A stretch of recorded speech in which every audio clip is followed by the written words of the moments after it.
Bismillahirrahmanirrahim.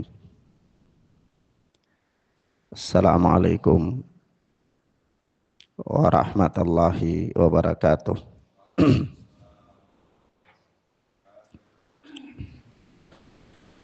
Alhamdulillahilladzi hadana lil Islam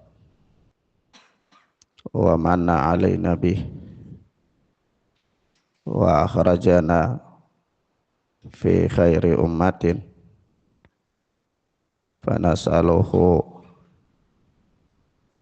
at-taufiqa lima yuhibbu wa yarda wal hifdha mimma yakrahu wa yaskhat.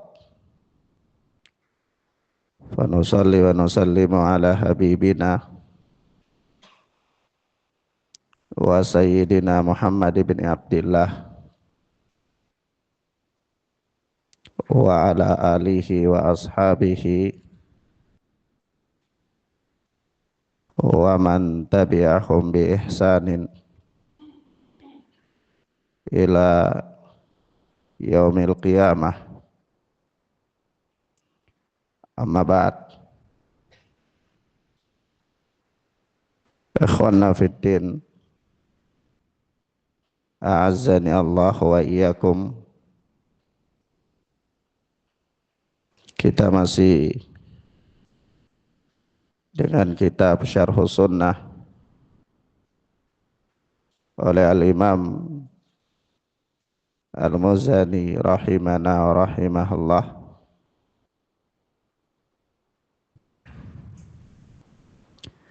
Kita masih berada pada bab tentang keutamaan para sahabat ridwanullahi alaihim ajma'in. Berkata Al-Imam Al-Muzani, wa yuqalu bi fadlihim wa yudhkaruna bi mahasini af'alihim wa numsiku anil khawdi fima syajara bainahum. Adapun terkait dengan para sahabat ridwanullahi alaihim ajma'in, disebutkan keutamaan mereka. Wa yudhkaruna bimahasini af'alihim, dan dibicarakan kebaikan-kebaikan perbuatan-perbuatan mereka. Wa numsiku anil khawdi fima syajara bainahum, dan kita menahan diri dari membicarakan perselisihan yang terjadi di antara mereka. Fahum khiyaru ahlil ardi ba'da nabiyihim, karena mereka adalah sebaik-baik penghuni bumi setelah Nabi sallallahu alaihi wasallam. Irtadahum Allahu azza wa jalla li nabiyhi, dan Allah subhanahu wa ta'ala membuat mereka ridha kepada nabinya sallallahu alaihi wasallam. Wa ja'alahum ansaran li dinihi, dan Allah menjadikan mereka sebagai penolong-penolong agama Allah, agama yang dibawa oleh Nabi sallallahu alaihi wa alihi wasallam. Wa hum a'immatud dini wa a'lamul muslimina ajma'in, maka mereka adalah imam-imam dalam agama dan para tokoh dari kalangan kaum muslimin. Allah telah meridai mereka semuanya. Ikhwan wa akhwat, kalau kita lihat daripada ucapan Al-Imam Al-Muzani ini, Setelah beliau berbicara tentang keutamaan para sahabat ridwanullahi alaihim ajma'in, beliau menyinggung perselisihan-perselisihan yang pernah terjadi di antara mereka. Nah, kalau kita lihat perselisihan yang pernah terjadi di antara para sahabat ridwanullahi alaihim ajma'in, mulai dari fitnahnya perang Jamal, kemudian perang Siffin, kemudian sampai pada masa pemerintahan Muawiyah bin Abi Sufyan dan anak-anaknya beberapa generasi ke bawah, sampai pada fitnah terbunuhnya Ibnu Zubair dan Al-Husain radhiyallahu taala anhumah. Ini fitnah-fitnah besar. Sampai ahli sejarah menulis di dalam buku-buku sejarah, itu penduduk Madinah sempat mencabut ketaatan mereka dari penguasa ketika itu. Ala kulli hal mereka ya melakukan pemberontakan terhadap penguasa ketika itu. Sampai muncul dua khalifah.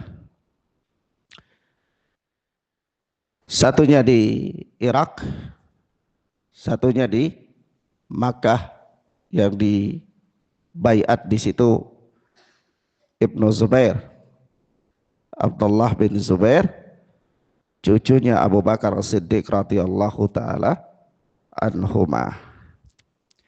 Fitnah-fitnah yang terjadi seputar peristiwa tersebut. Nah, karena fitnah-fitnah itu adalah persoalan yang sangat bisa menggiring emosi manusia untuk berbicara yang tidak benar terhadap para sahabat dan kehormatan mereka, maka para ulama dari jauh hari mereka sudah paham. Ini adalah persoalan-persoalan yang nantinya akan terjadi kerusakan-kerusakan dalam agama. Mereka bagaimana tidak? Kalau orang dia berdalil dengan keluarnya Al-Husain ke Karbala sampai terbunuh dengan menjadi dalil untuk bolehnya memberontak kepada penguasa. Orang dia berdalil dengan penduduk Madinah mencabut baiatnya dan seterusnya dari peristiwa-peristiwa yang mirip, maka tentu akan terjadi kerusakan demi kerusakan. Iya. Maka bahasan ini selalu disebutkan oleh para ulama dan dikaji oleh mereka duduk persoalan yang sebenarnya. Maka dari itu yang paling pertama, kajiannya harus dibangun di atas husnudzon, prasangka baik terhadap para sahabat. Kenapa kajiannya harus dibangun di atas prasangka baik terhadap para sahabat? Karena Allah Subhanahu wa taala telah mengabarkan kepada kita bahwasanya radhiyallahu anhum wa raduh an. Allah itu ridha kepada mereka dan Allah Subhanahu wa taala membuat mereka juga ridha kepada Allah Azza wa Jalla. Dan juga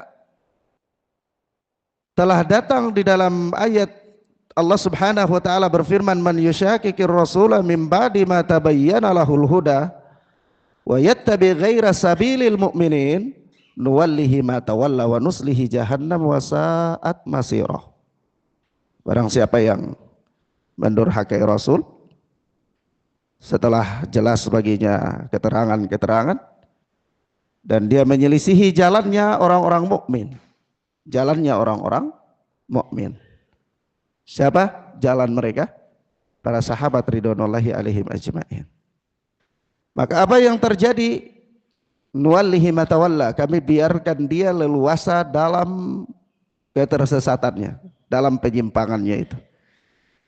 Dia rasa semakin menyimpang, dia semakin enteng, dan dia semakin mendapatkan jalan untuk menyimpang. Itu bagian dari hukuman Allah Subhanahu wa ta'ala di dunia dan di akhirat. Wa nuslihi jahannam wa sa'at masirah.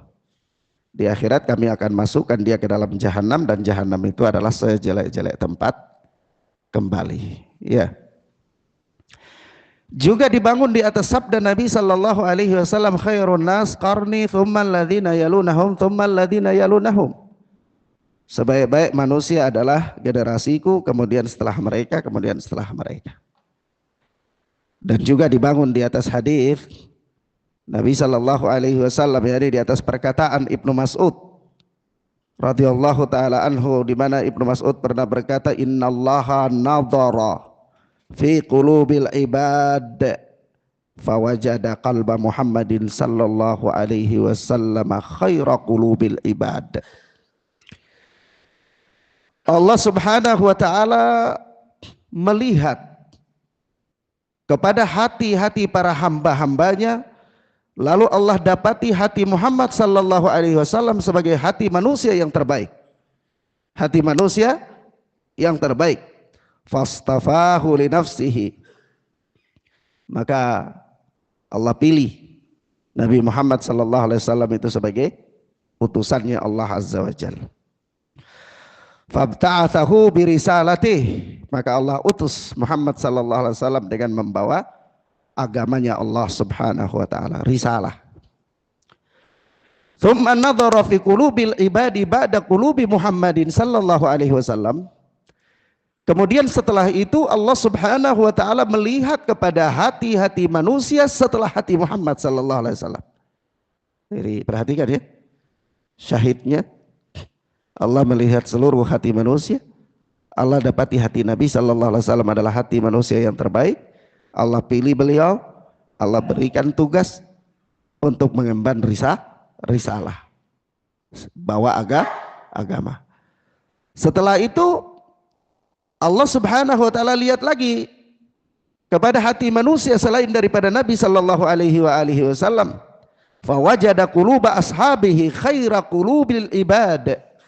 Maka Allah dapati hati para sahabat Nabi itu sebagai hati manusia terbaik, manusia-manusia terbaik.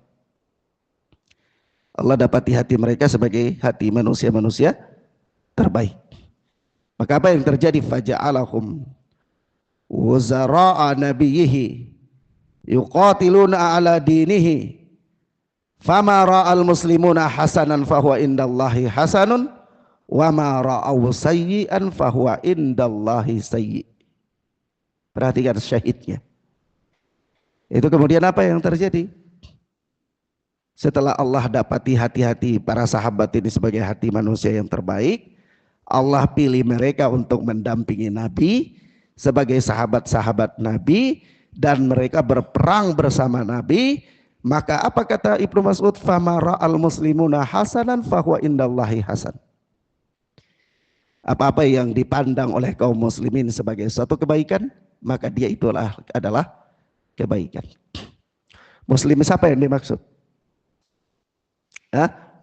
Sahabat.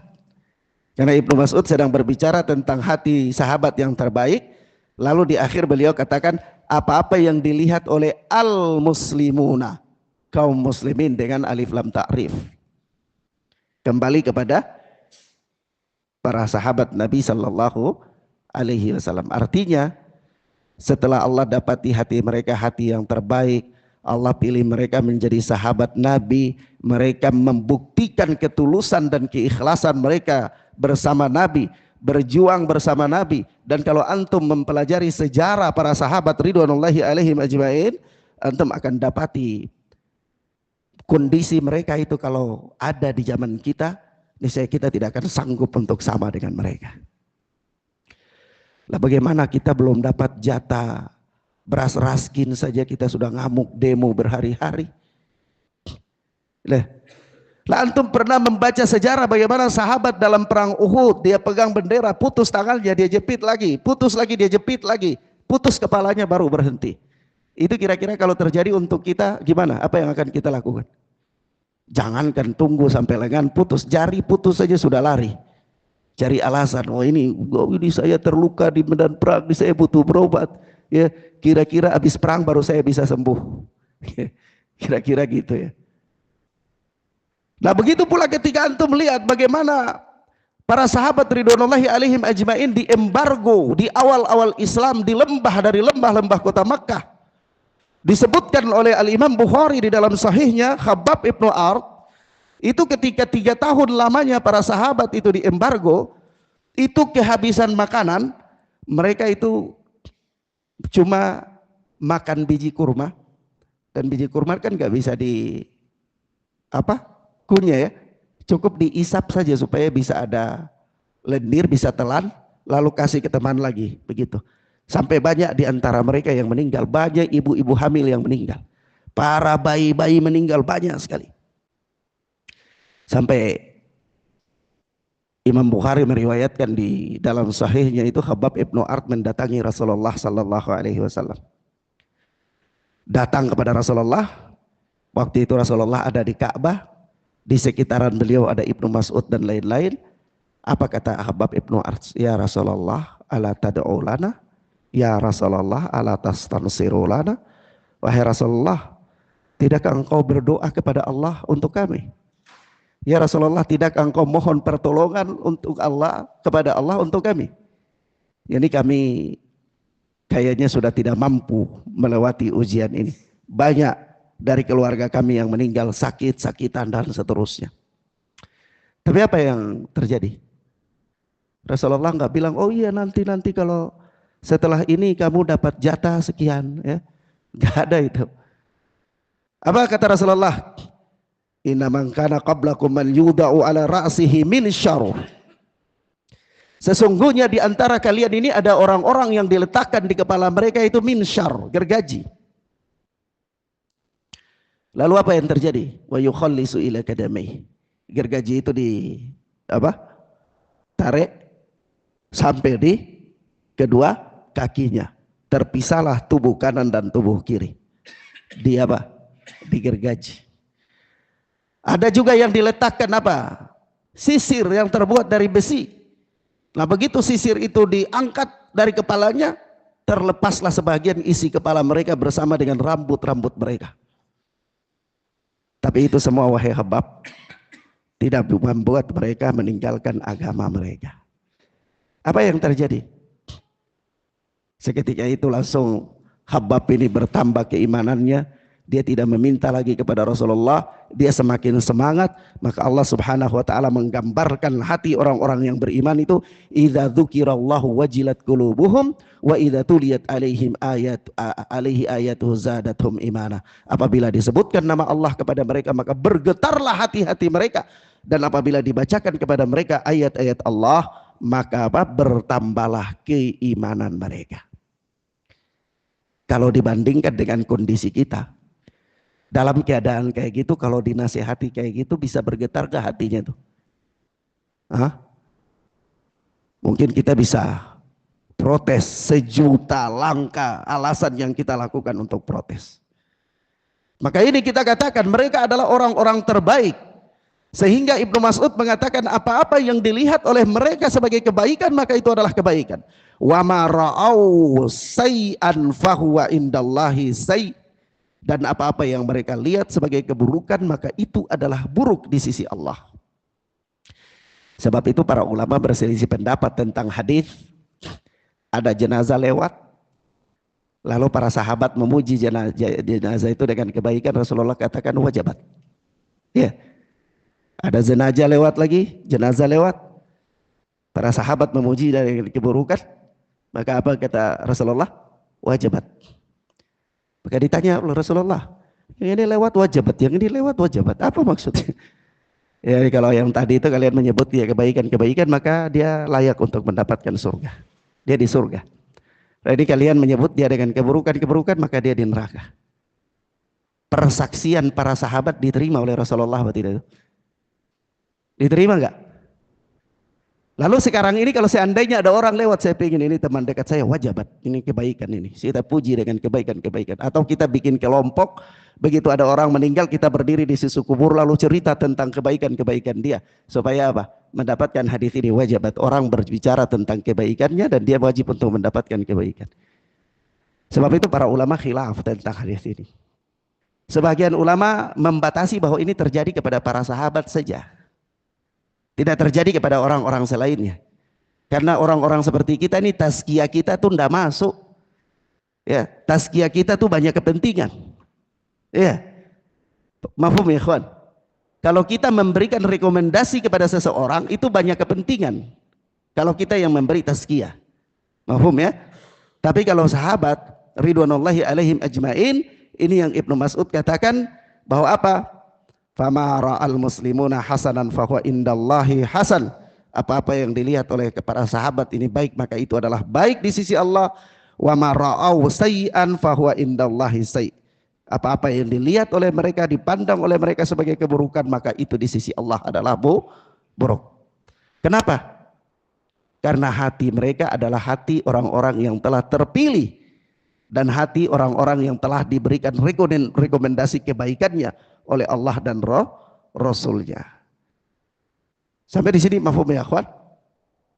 Karena atas pertimbangan berbagai macam nas yang berbicara tentang rekomendasi Allah Subhanahu wa taala dan Rasul kepada para sahabat, maka kalau sekiranya ada terjadi perselisihan di antara mereka, maka masuk di dalam pembahasan itu harus dibangun di atas husnudzon, prasangka baik.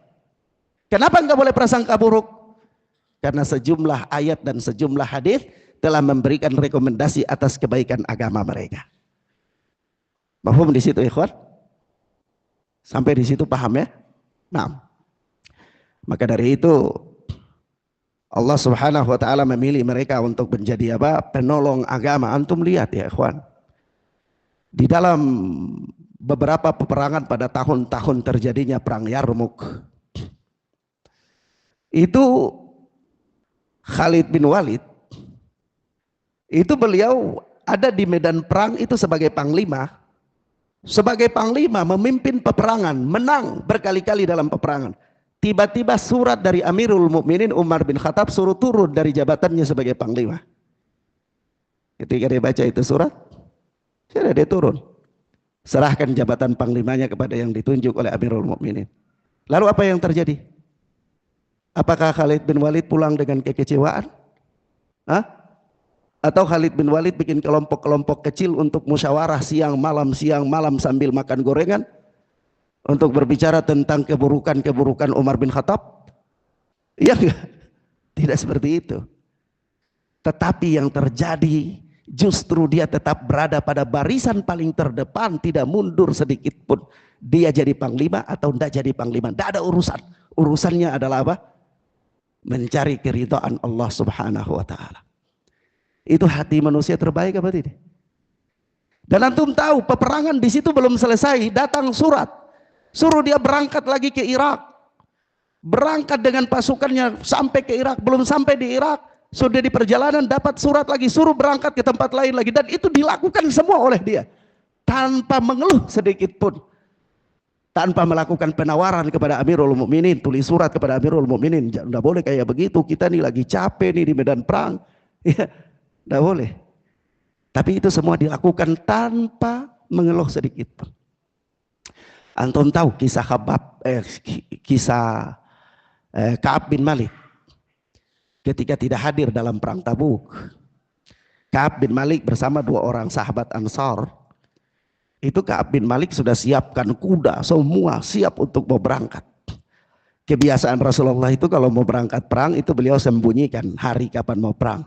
Tapi pada perang Tabuk itu beliau sallallahu alaihi wasallam mengumumkan kepada para sahabat supaya sahabat benar-benar mempersiapkan kondisi mereka untuk hadir dalam perang Tabuk.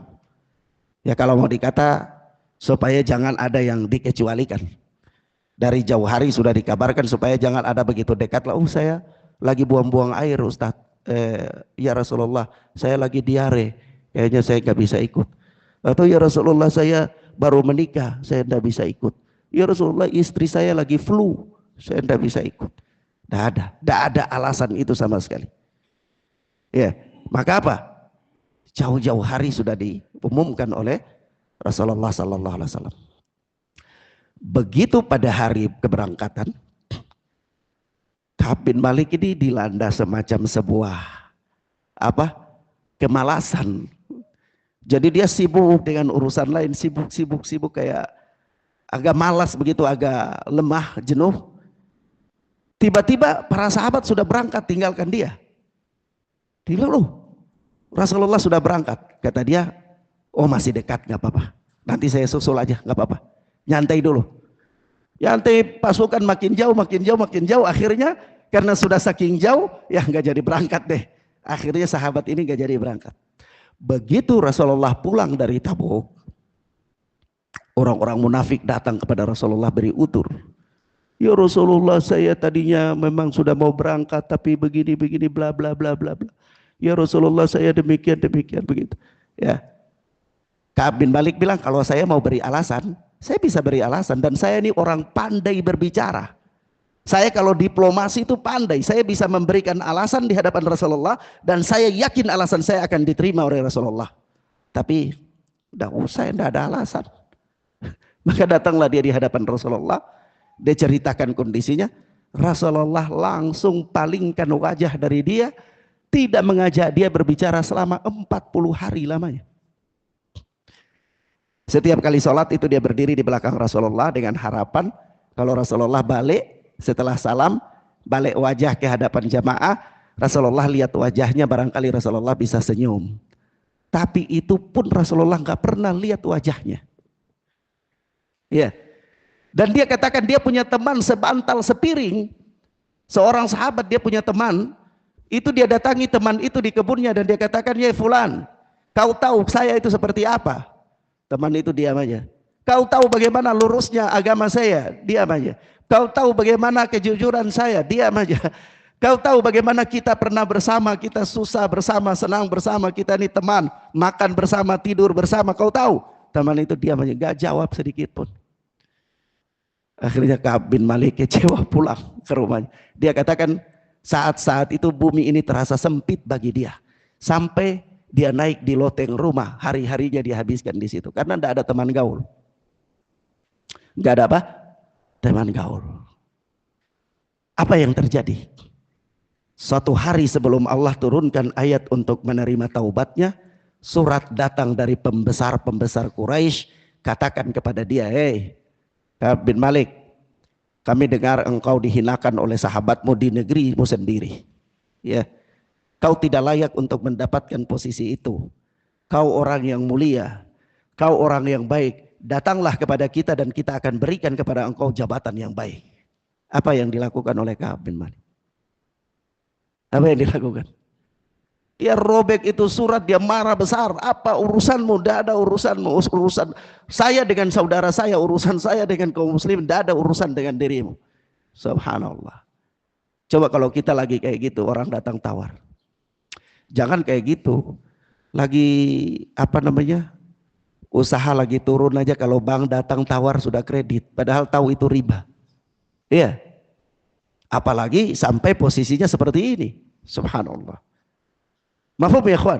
Bisa pahami gak bagaimana kondisi para sahabat itu? Antum tahu Hanzalah baru menikah, lagi tidur di pelukan istrinya, dengar genderang perang di Uhud itu sudah berbunyi. Apa yang terjadi? Dia bangkit dari selimut istrinya, dia ambil pedangnya, gak sempat mandi janabah, datang ke medan perang, terbunuh sebagai syahid. Kira-kira kalau kita tuh gimana? Lagi dalam pelukan istri, bisa bangun gak Pak Guntur? Subhanallah. Artinya akhirat benar-benar ada di hadapan mata mereka. Ya. Sehingga kalau terjadi perselisihan-perselisihan di antara mereka, maka perselisihan-perselisihan itu harus kita bahas dengan kaidah yang paling agung dibangun oleh para ahlul hadis, yaitu dibangun di atas husnudzon, prasangka baik. Ya. Sampai kalau antum buka Bidayatun Nihaya Ibnu Katsir, itu subhanallah bagaimana Ibnu Katsir menceritakan Al-Husain itu dijebak oleh orang-orang Irak, dan orang-orang Irak itu dari zaman dulu memang sudah suka berkhianat. Sudah suka berkhianat. Bagaimana mereka menjebak Al-Husain untuk memanggil dia dari puluhan ribu pasukan yang datang untuk menulis surat berulang-ulang kali, sampai kalau nggak salah di dalam tarikh itu dikatakan ratusan kali surat yang datang kepada Al-Husain, minta dia datang kepada mereka. Mereka telah siapkan puluhan ribu apa ratusan ribu untuk berbaiat kepada Husain, Untuk apa? Diangkat sebagai khalifah. Ratusan kali surat yang datang kepadanya. Akhirnya dia keluar. Tapi dia keluar ke sana bukan untuk berperang. Tapi apa yang terjadi? Dijebak oleh panglima perang dari penguasa ketika itu, Abdul Malik bin Marwan kalau nggak salah khalifahnya. Panglima perangnya waktu itu kalau nggak salah Ziyad. Ya, kalau anda nggak salah ingat. Akhirnya terjadi tawar menawar, terjadi kedoliman terhadap Al Husain. Akhirnya terbunuhlah Al Husain di situ. Itu bukan restunya khalifah. Khalifah tidak merestui itu. Itu kesalahan yang terjadi di lapangan yang dilakukan oleh panglima perangnya Abdul Malik bin Marwan kalau anda nggak salah. Yang panglimanya waktu itu adalah bernama Ziyad. Kedoliman. Tapi para ulama mengatakan meski demikian ini adalah sebuah kedoliman. Tapi ahlu sunnati wal jamaah dalam berpandangan terhadap mereka, ahlu sunnah menganggap bahwa mereka adalah para mujtahid. Mereka para sahabat itu orang-orang yang ahli dalam berijtihad. Sehingga orang-orang yang benar di antara mereka mendapatkan 2 pahala. Orang-orang yang keliru di antara mereka mendapatkan 1 pahala. Iya, karena mereka rata-rata itu berijtihad sehingga terjadilah peristiwa demi peristiwa itu. Baik. Paham sampai di situ ya kawan? Jadi kalau berkaitan dengan para sahabat, ahlu sunnah menyebutkan kebaikan-kebaikan mereka. Ahlu sunnah menahan diri dari perselisihan yang terjadi di antara mereka. Dan ahlu sunnah menganggap mereka sebagai orang-orang terbaik. Ya, kalau yang terjadi dari perselisihan mereka itu ahlu sunnah berpendapat bahwa mereka itu adalah para mujtahid. Kalau mereka keliru dapat 1 pahala, kalau mereka benar maka dapat 2 pahala. Baik. Sampai di situ paham? Ilahuna ya kawan, naktafi bihadzal dars, kita cukupkan sampai di sini. Ya, bahasan kita pada hari ini. Mudah-mudahan bermanfaat biidznillah taala. Naktafi bihadzal dars, sallallahu ala nabiyina Muhammad wa ala alihi wa sahbihi wasallam. Subhanakallahumma bihamdika asyhadu an la ilaha illa anta astaghfiruka wa atubu ilaik. Wassalamualaikum warahmatullahi wabarakatuh.